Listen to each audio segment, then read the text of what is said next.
kabar? Sehat semuanya? Bahagia semuanya? Semoga selalu bahagia ya, walaupun kalian sekarang harus belajar dari rumah. Nah, sebelumnya teman-teman, Bu Syantri mau mengucapkan taqabbalallahu minna wa minkum, taqabbal ya karim. Minal aidin wal faizin, mohon maaf lahir dan batin. Maafin Bu Syantri ya kalau Bu Syantri ada salah sama kalian. Nah, di pelajaran mereka kali ini Bu Syantri mau membahas tentang belajar, cara belajar.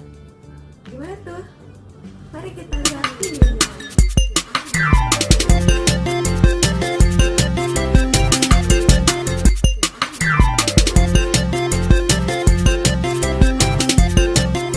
Kenapa kalian harus menjadi seorang pembelajar yang mandiri, mampu belajar sendiri? Karena pada abad ke-21 ini orang bisa disebut buta huruf kalau dia tidak bisa menjadi pembelajar yang mandiri. Kalau dulu kan orang yang disebut buta huruf tuh orang yang gak bisa baca sama tulis, teman-teman. Tapi sekarang sudah beda, karena kita saat ini di zaman digital ya, kita bisa belajar dari manapun, bisa dari video, bisa dari buku, dari radio, dari mana saja kalian bisa belajar. Nah, berikut tips-tips belajar mandiri ala Bu Syantri ya. Yang pertama, dengan menandai bagian-bagian penting di modul kamu ya. Misalnya kalian lagi belajar nih modul tematik, kalian bisa tanda itu dengan menggarisbawahi. Atau kalau misalnya kamu suka yang warna-warni, kamu bisa menggarisbawahinya dengan spidol atau stabilo. Lalu bagian yang menurut kamu penting itu bisa kamu ulang-ulang dibaca supaya ingat. Seperti itu. Contohnya seperti ini. Yang kedua dengan cara membuat ringkasan.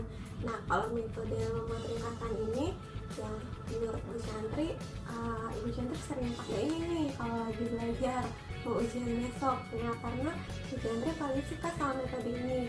Jadi caranya adalah Bu Syantri baca modulnya dulu tuh, baca buku pelajarannya dulu. Nah, nanti Bu Syantri tulis ulang apa yang tadi Bu Syantri baca supaya sambil ingat juga, teman-teman. Jadi menulis itu membuat kita mengingat juga apa yang sudah kita pelajari tadi, udah kita baca tadi gitu. Nah, metode ini yang paling sering Bu Syantri pakai dari Bu Syantri sekolah deh, dari SD sampai kuliah.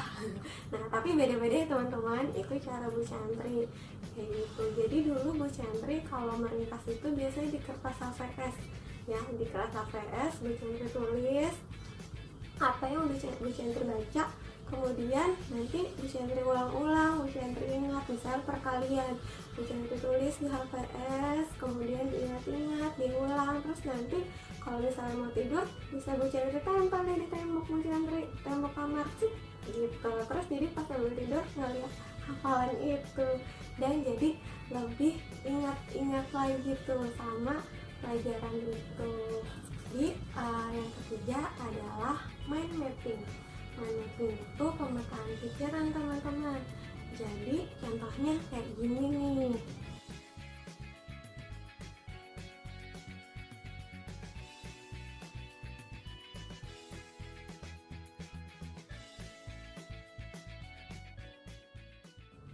Misalnya kalian mau mempelajari tentang makanan sehat ya. Lalu kamu tulis tuh di tengahnya makanan sehat. Nah, lalu kalian bikin garis nih. Sayuran. Nah, sayuran ada apa jenisnya? Bayam, kangkung. Lalu minuman. Nah, minuman ada susu, jus buah, dan lain-lain. Kemudian buah-buahan. Nah, nanti di situ bisa ditulis apel, jeruk, mangga.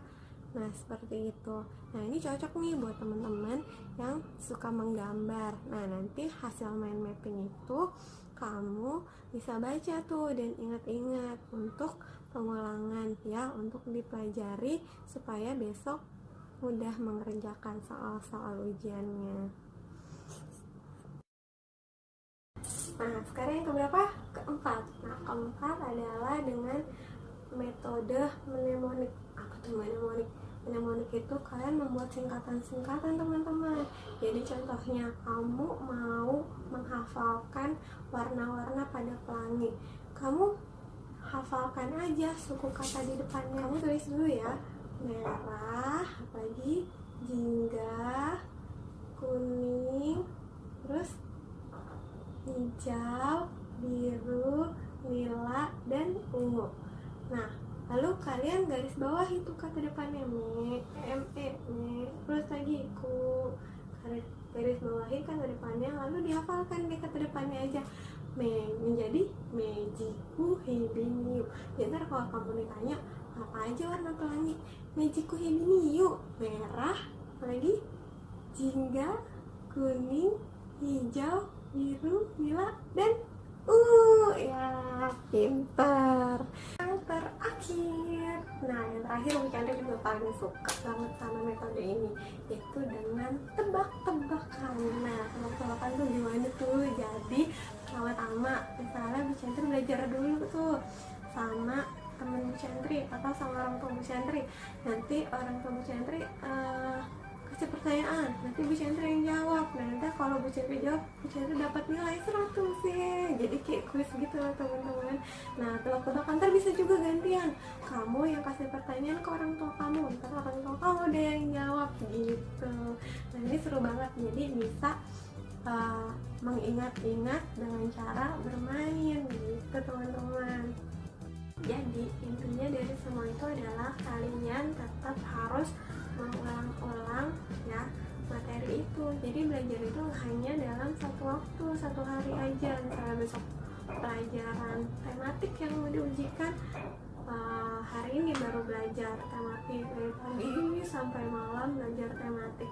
Nah, kalau kayak gitu kamu udah ngalah teman-teman. Jadi memang cara belajar yang baik adalah dengan mencicil ya, dikit-dikit tapi sering diulangi, dan kamu juga harus merasa bahagia waktu belajar, karena teman-teman belajar itu sebenarnya hal yang menyenangkan ya, karena kamu bisa dapat ilmu baru ya, ilmu baru, terus pokoknya menyenangkan deh belajar itu ya teman-teman.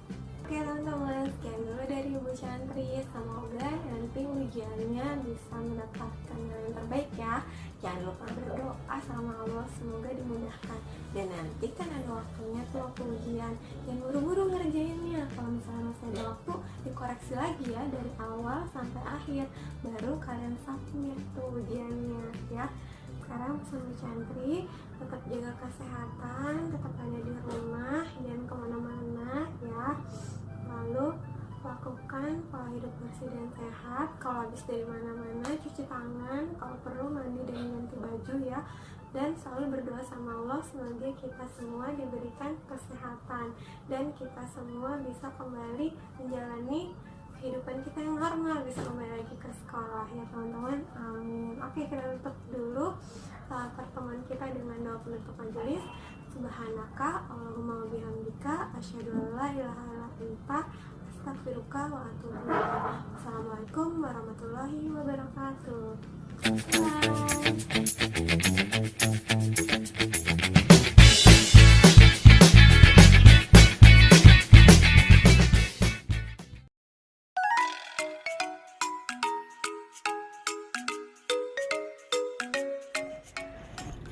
Assalamualaikum warahmatullahi wabarakatuh. Halo teman-teman semuanya, apa kabar? Selamat datang di kelas yang baru. Selamat datang di tahun ajaran 2020-2021. Nah, kalian ketemu lagi nih sekarang sama Bu Chantri. Nah, Bu Chantri mau memberitahukan apa aja sih yang baru saat ini di bimbingan konseling. Disimak videonya ya. Nah, teman-teman, ada yang baru nih sekarang di bimbingan konseling. Kalau dulu waktu kita masih pembelajaran tatap muka di sekolah, kalian tahu kan ada kotak konsultasi yang ada di ruang BK. Tapi kan sekarang nggak bisa kalian lakukan karena pembelajaran jarak jauh. Nah, ada solusinya.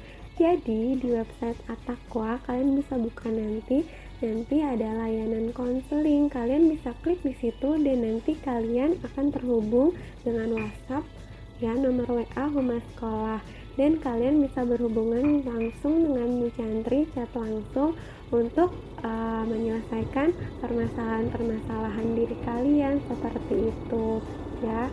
Jadi kalian konsultasinya sekarang gak usah tulis-tulis lagi, sama deh tulis-tulis juga tapi tulis-tulisnya kalau kemarin di kertas, sekarang tulis-tulisnya via WA seperti itu ya. Nah teman-teman, pembelajaran di tahun ajaran baru ini memang berbeda dari tahun-tahun ajaran di tahun ajaran sebelumnya, yaitu kita melakukan pembelajaran jarak jauh. Tapi bukan berarti kita berhenti belajar ya teman-teman. Kalian kan sudah berpengalaman di semester 2 kemarin pembelajaran jarak jauh ya. Nanti Bu Chantri selain bisa melakukan konsultasi online seperti biasa, nanti kalian akan diberikan materi-materi ya, materi-materi pembelajaran tentang layanan konseling ya di masa pandemi ini setiap minggu kedua dan minggu keempat. Nanti kalian bisa mengaksesnya di Google Classroom yang sudah kalian ikuti ya. Untuk jadwal mengaksesnya, kalau untuk di kelas 2A di hari Selasa, kalau di kelas 2B dan 2C di hari Senin, kalau untuk kelas 3A di hari Kamis, dan kelas 3B dan 3C di hari Selasa seperti itu. Nanti kalian bisa mengakses video-video pembelajaran dari Bu Chantri. Nah nanti seperti biasa teman-teman, videonya adalah tentang layanan-layanan di bimbingan konseling seperti layanan pribadi, yaitu tentang empati, kejujuran, dan lain-lain, atau sosial materinya seperti adab terhadap guru, terhadap orang tua, lalu materi tentang layanan belajar seperti cara efektif belajar dan lain-lain, atau yang keempat materi tentang bimbingan pelayanan karir, yaitu tentang cita-cita, pekerjaan apa yang kalian bisa raih nantinya ketika kalian sudah dewasa seperti itu ya. Dan seperti biasa, nah tidak ada ujiannya ya tapi lebih baik lagi kalau materi-materi ini bisa kalian aplikasikan ke dalam diri kalian. Misalnya tentang kejujuran, berarti kalian bisa mengaplikasikan kejujuran dalam diri kalian di keseharian kalian seperti itu ya. Nah kalau sekarang Bu Chantri mau memberikan tips-tips bagaimana sih kalian bisa belajar secara mandiri di rumah.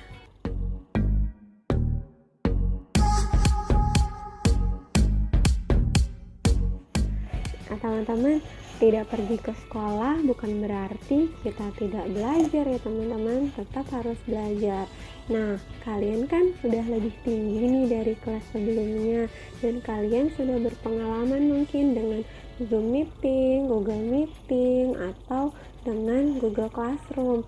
Nah, kalian sekarang boleh nih belajar cara-cara bagaimana sih mengoperasikan semuanya itu, karena sebenarnya caranya gampang banget. Teman-teman bisa main game kan di handphone. Nah kayaknya caranya juga sama deh kayak gitu, gampang-gampang susah ya.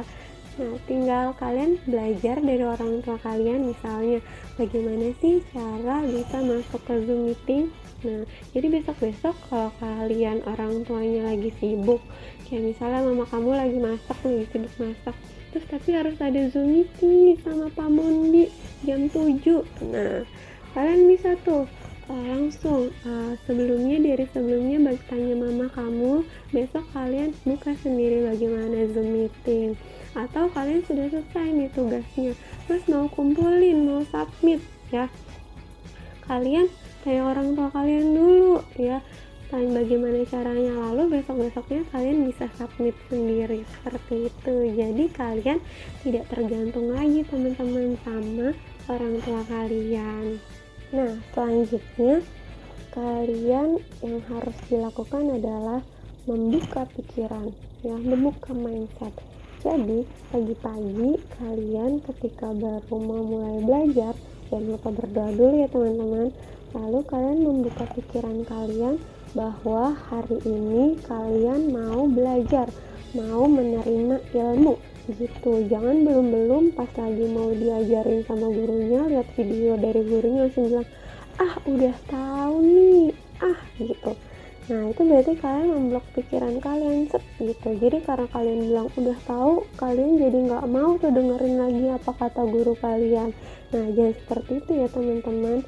Nah kalau guru kalian sedang menerangkan, diterima dengan baik-baik, dicerna dengan baik-baik.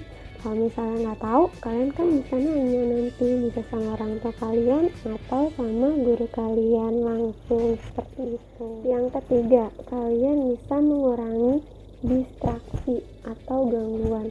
Maksudnya gimana sih Sentri? Nih misalnya kamu belajarnya nggak suka berisik nih teman-teman. Nah kalian bisa milih tuh ruangan yang jauh-jauh dari tempat TV nyala ya. Misalnya kalian belajar online-nya di kamar atau di taman depan rumah kalian atau di mana gitu ya, jauh dari gangguan-gangguan berisik. Atau kalian lagi suka main Rubik atau main Lego, ya itu kan gangguan. Kalau misalnya kamu lagi dengerin apa yang dikatakan guru, terus di depan kalian ada si Rubik atau si Lego, kalian jadi main-main itu. Nah Rubik sama Legonya ditaruh dulu teman-teman di ruangan lain ya, taruh dulu di ruangan lain, baru nanti kalau misalnya udah selesai pembelajaran online-nya, kalian bisa main lagi, ambil lagi itu, seperti itu. Jadi dikurang-kurangin gangguannya supaya kalian bisa fokus belajar secara mandiri di rumah. Yang keempat, kalian harus punya jadwal belajar sendiri teman-teman, dan juga target kapan kalian mau menyelesaikan tugas yang diberikan hari ini.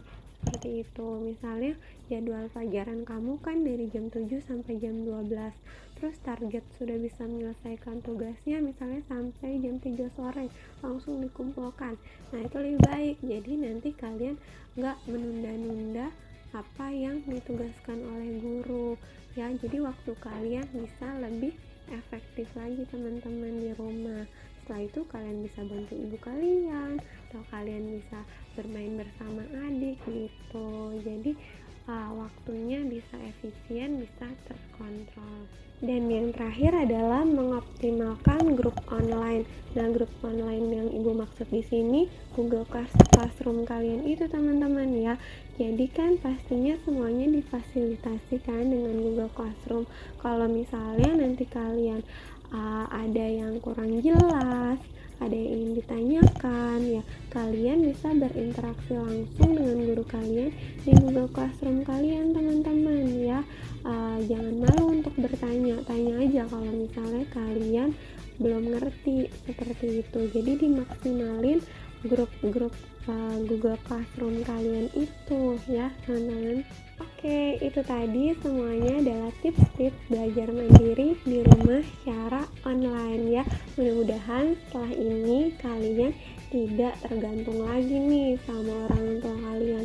Mama ini gimana cara Zoom meetingnya? Ya kalian udah bisa sendiri. Mama ini bagaimana cara submitnya? Kalian udah bisa sendiri ya. Mudah-mudahan semua itu bisa terlewati. Kalian bisa mandiri di rumah, belajar dengan mandiri walaupun tidak diawasi, bisa konsentrasi, bisa menyelesaikan tugas dengan baik karena kalian tentunya lebih dewasa daripada kelas sebelumnya, karena kalian sudah naik kelas nih teman-teman, sudah di kelas yang lebih tinggi dari sebelumnya. Nah mudah-mudahan video ini bermanfaat buat kalian. Mohon maaf jika ada kesalahan. Kita tutup dengan hamdalah, alhamdulillahirobbilalamin, dan doa penutup majelis, subhanaka Allahumma wa bihamdika asyhadu alla ilaha illa anta astaghfiruka wa atubu ilaik. Wassalamualaikum warahmatullahi wabarakatuh. Sampai jumpa teman-teman semua.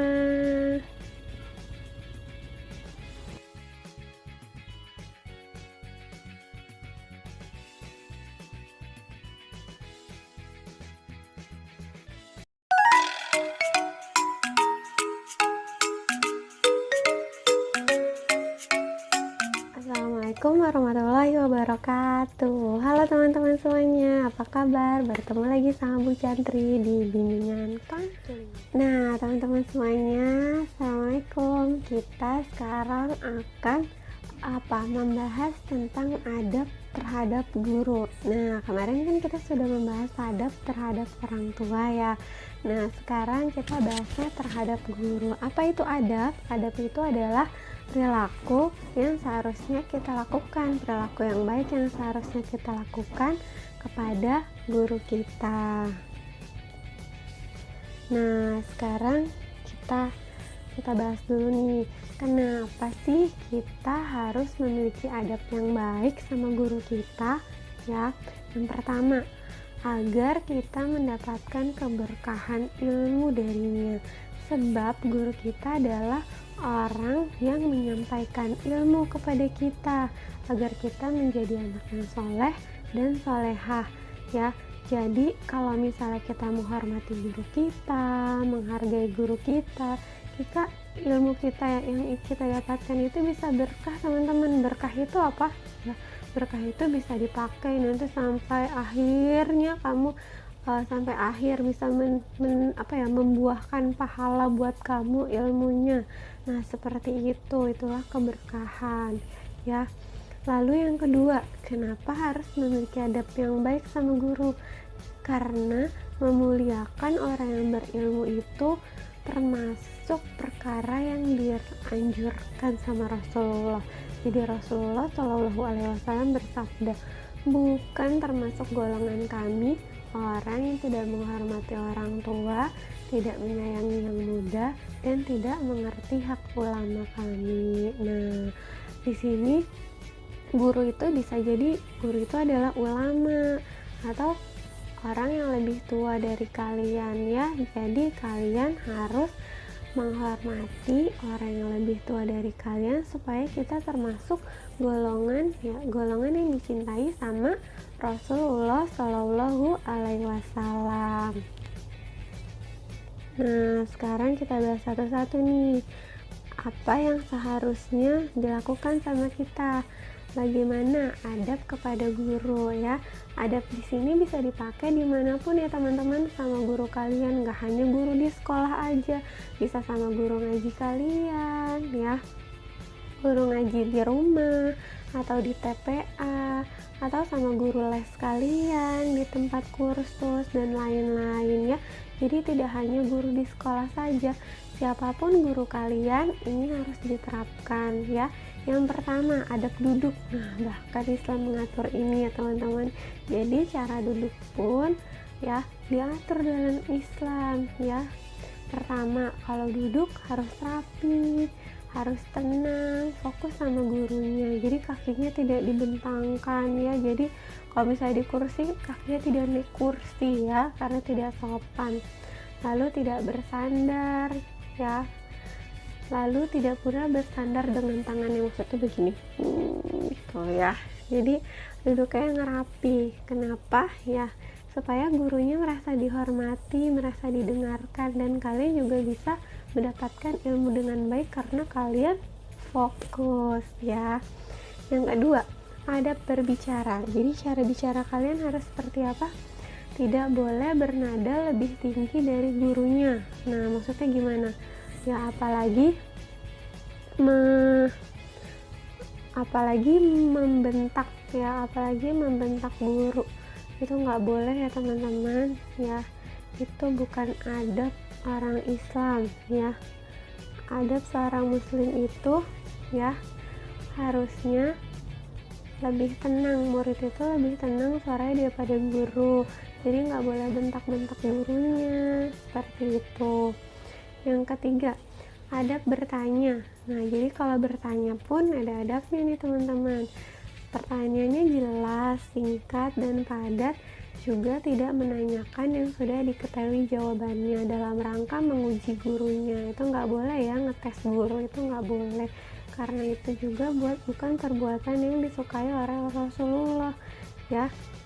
Jadi kalau bertanya bertanya secara langsung karena pelajaran itu kan memiliki batasan waktu ya, supaya waktunya tidak habis ya, tidak cepat habis, dan teman-teman yang lain pun bisa mendapatkan kesempatan untuk bertanya sama guru kalian. Lalu yang keempat, adab mendengarkan pelajaran ya. Jadi kalau misalnya mendengarkan pelajaran, harus mendengarkan guru dengan baik, tidak sibuk sendiri, misalnya gambar-gambar sendiri atau main-mainan kertas sendiri, main pensil sendiri, jangan, tapi harus fokus lihat ke gurunya ya. Fokus, kuncinya adalah fokus ya. Lalu yang kelima, mungkin ini jarang dilakukan ya teman-teman, tapi mudah-mudahan sekarang sering dilakukan ya karena sudah tahu. Yang kelima adalah mendoakan guru. Nah, kenapa? Karena banyak ulama yang berkata, tidaklah aku mengerjakan sholat kecuali aku mendoakan kedua orang tuaku dan guru-guruku, karena guru kalian adalah orang tua kalian juga di sekolah ya teman-teman, atau di tempat les ya, atau dimanapun. Yang keenam, sabar dalam membersamainya. Maksudnya gimana? Ya, jadi ketika bersama guru harus sabar juga, karena guru itu tidak sempurna, dia bukan malaikat, dia pun juga manusia ya, karena tidak ada orang yang lebih baik bersama dengan orang yang berilmu dan selalu menyuruh Allah Subhanahu wa Ta'ala ya, karena guru kalian itu berilmu ya teman-teman, itu lebih baik kalian bersamanya daripada harus bersama orang yang tidak berilmu, karena kalau bersama dengan orang yang berilmu pasti kalian bisa mendapatkan banyak sekali manfaat dari ilmu-ilmunya seperti itu, walaupun guru kalian mungkin memiliki beberapa kekurangan ya. Nah, ini adab dalam menyikapi kesalahan guru. Yang tadi Mu Chandra udah bilang, guru kita itu manusia biasa, mungkin dia juga memiliki kekurangan sebagai manusia ya. Lalu Rasulullah bersabda, setiap anak Adam pasti berbuat salah, dan yang terbaik dari mereka adalah yang suka bertaubat. Lalu kalau misalnya kalian memang mau menegur guru kalian, gunakan cara yang sopan dan lembut agar tidak menyakiti hatinya ya gitu. Jadi kalau misalnya emang kalian mau menegur guru kalian, misalnya guru kalian ada kesalahan yang dia tidak tahu ya, kalian boleh misalnya menegurnya, tapi dengan cara yang sopan, tidak membentak atau tidak menegurnya di depan umum ya, mungkin itu akan bisa memalukan dirinya. Mungkin ketika kalian sedang berdua sama guru kalian baru bilang, pak ya tadi seperti ini gitu, ada yang salah pak gitu ya. Ntar kalau kalian menyampaikannya dengan sopan dan lembut, insya Allah guru kalian bisa menerimanya dan juga tidak sakit hati atas perkataan kalian, karena tujuan kalian baik teman-teman ya, untuk apa? Untuk memperbaiki ya, bukan untuk menjatuhkan, seperti itu. Yang kemudian, meneladani ilmu dan akhlaknya ya. Ilmu sama akhlak guru itu harus diteladani, karena Syekh Ibnu Utsaimin berkata, jika gurumu itu sangat baik akhlaknya, jadikanlah ia qudwah atau contoh untukmu dalam berakhlak. Namun bila keadaan malah sebaliknya, jangan jadikan akhlak buruknya sebagai contoh bagimu, karena seorang guru dijadikan contoh dalam akhlak yang baik, bukan akhlak yang buruknya, karena tujuan seorang penuntut ilmu duduk di dalam majelis seorang guru, mengambil ilmunya, kemudian akhlaknya. Jadi teman-teman, kalian kan sudah bisa membedakan nih akhlak yang baik dan akhlak yang buruk ya. Misalnya guru itu berakhlak baik, jujur, sopan ya, teratur, disiplin, nah kalian bisa tuh ikutin contohnya. Tapi kalau misalnya guru itu misalnya memiliki akhlak yang buruk, misalnya apa ya, misalnya suka terlambat atau Ya, misalnya akhlak yang buruk lainnya itu jangan ditiru, bahkan kamu bisa menegurnya, tapi dengan cara yang baik supaya guru itu bisa berubah, karena guru kalian pun juga manusia ya teman-teman, pasti punya kesalahan.